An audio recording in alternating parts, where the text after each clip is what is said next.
as it's being referenced today, is the personality of your organization. It's the language that your employees speak.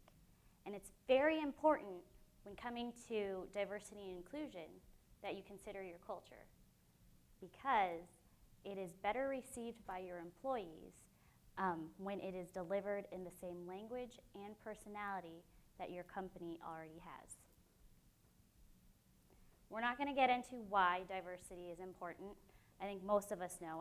I hope most of us know why diversity is important, right? Hopefully, yeah. Hopefully. Yeah.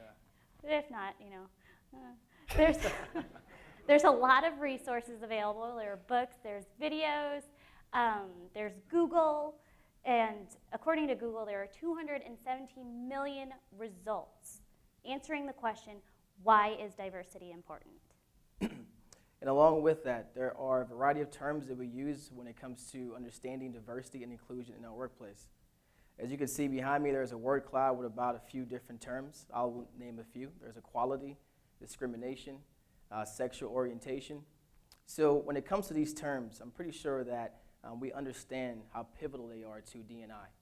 But we took it a step further.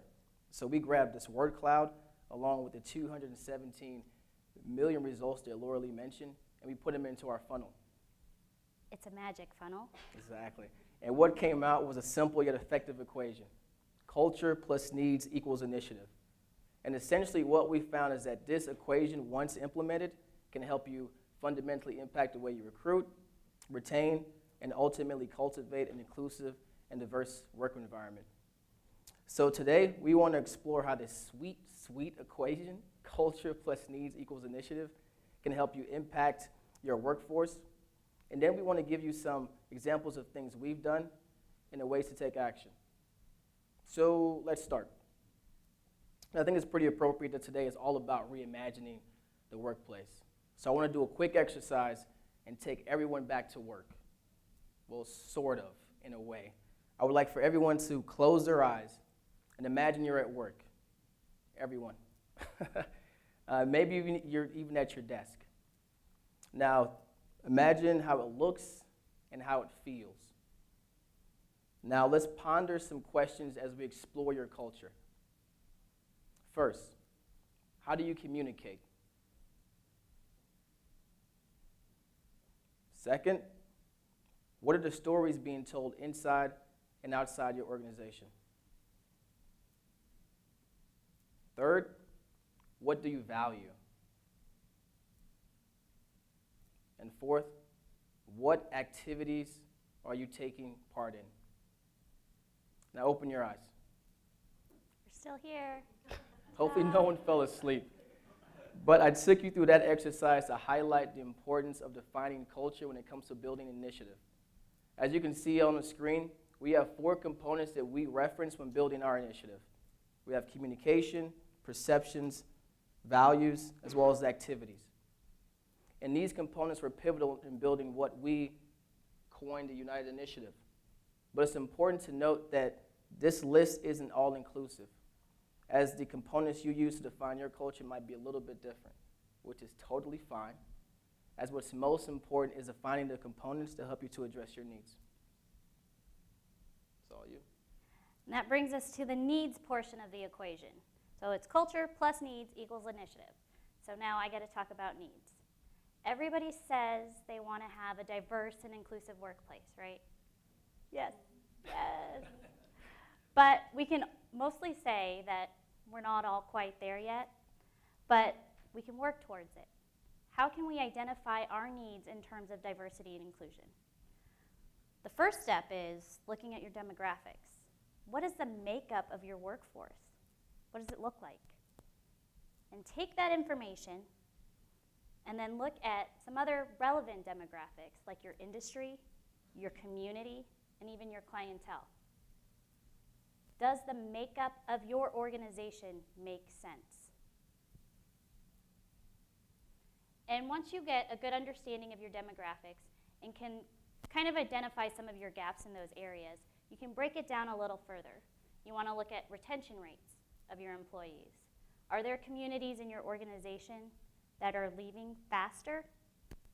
If so, why? You need to figure that out, because that's really important. Look at your leadership makeup. What does it look like? Because your leadership is a very telling sign of how inclusive of a workforce you have. But it's not just about numbers. I want to stress that. It is not just about numbers.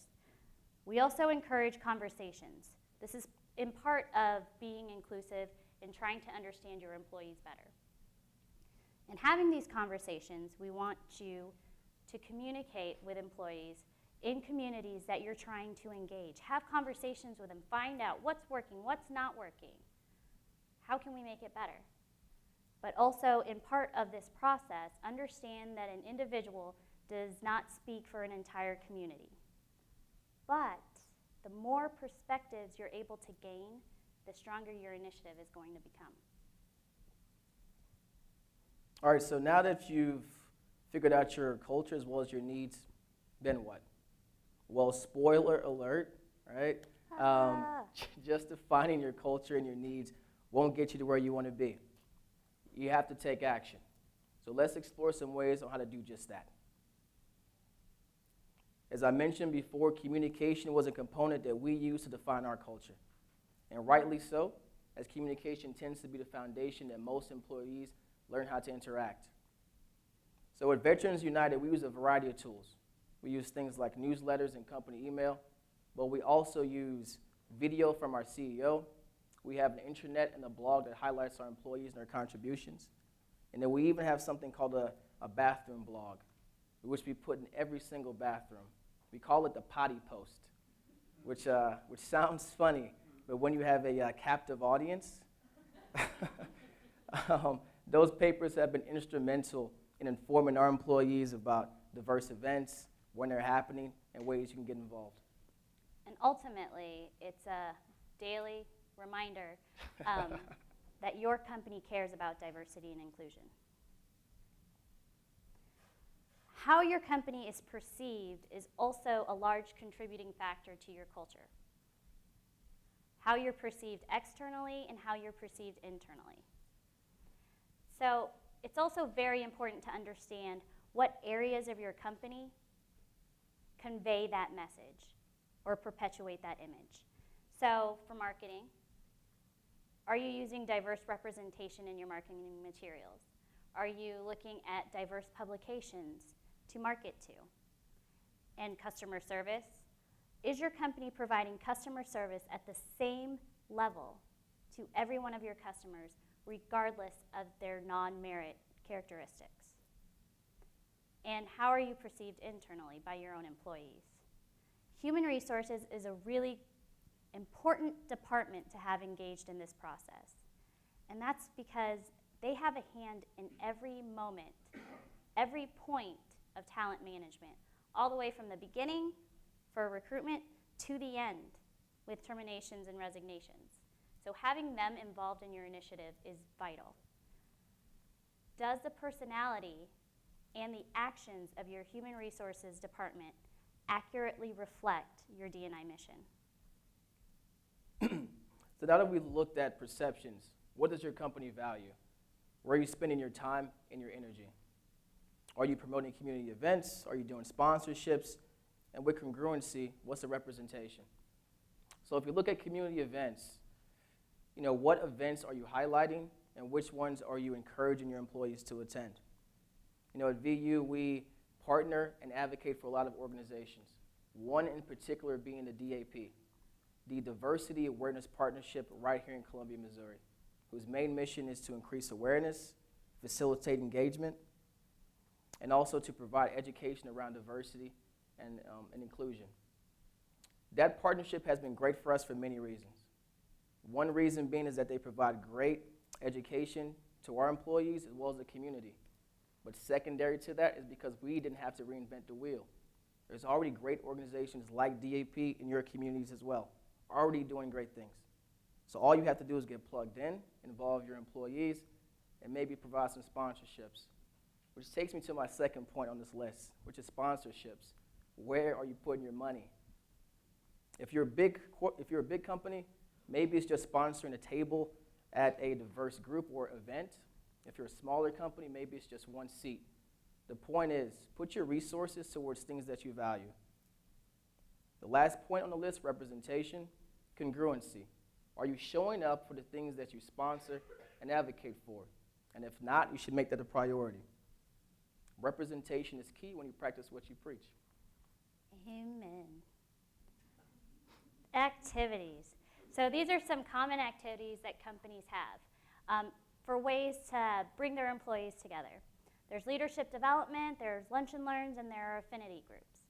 So let's look at these and incorporate a D&I initiative, leadership development. Hypothetically speaking, if your organization is lacking in female leadership, you could consider creating a Women in Leadership program. One that provides leadership development, programming specific to women, and a support system for woman to woman within your own organization. Do you guys have lunch and learns? No? Yeah. Lunch and learns, those are fun events. What kind of discussions are you having? Are you talking about like your 401k, stuff like that, exciting stuff? Consider having diversity programming for these events. There's a lot of resources in our community and in many communities that are willing to talk about these topics, like world religion, autism awareness, children and diversity. There's so many resources in our community that will do this for free. And the university is a great, great place to start looking. And affinity groups. How are your employees coming together? Do you have like soccer leagues? Do you have book clubs? Affinity groups is a great way to tell your employees that we care about what you care about, right? So it doesn't have to be about race or sexual orientation, it's everything. It's everything that allows you to be your authentic self at work, and that's important. It's me? Yeah. Did I have another point? I don't think so. Hopefully, you didn't. All right, so now that we've defined culture and needs, the big question still remains. Does culture matter? Well, drum roll. Hell yeah, it does. I feel like everyone saw that coming. But yeah, the reason being is that culture is the main ingredient to define when it comes to building an initiative around diversity and inclusion. So to close out, I want to do one last exercise. I want you guys to close your eyes one more time. I'll tell you if I see eyeballs. And this time I want you to imagine your workplace again, but imagine your culture as you define it today. Now, as your eyes are still closed, I want you to think about the equation. Culture plus needs equals initiative. And imagine what your workplace could be if you implemented this equation and started to take action. Now open your eyes. Go do that. Thank you. Thank you.